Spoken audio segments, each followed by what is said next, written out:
যখন আমরা খুব ছোট ছিলাম, অনেক ছোট, স্কুলে যেতাম, কলেজে যেতাম, তখন পড়াশুনোর চাপে খাওয়ার সময় পেতাম না।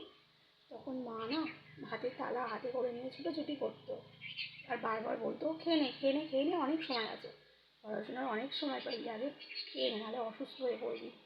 আর তখন আর বিশেষ করে প্রচুর পরিমাণে রেগে যেতাম, বিরক্ত হতাম, চেঁচামেচি করতাম মায়ের ওপর।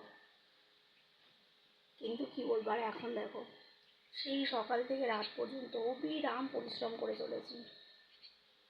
সময় আমাকে একলা রেখে দিয়ে আগে আগে অনেক আগে বেরিয়ে যায় আমার থেকে।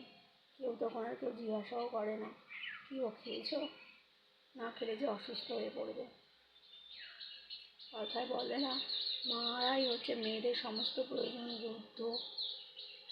কখন কি লাগবে না লাগবে একমাত্র মায়েরাই বোঝে মেয়েদের প্রয়োজনটা, সত্যি আর কেউ কখনো বোঝে না।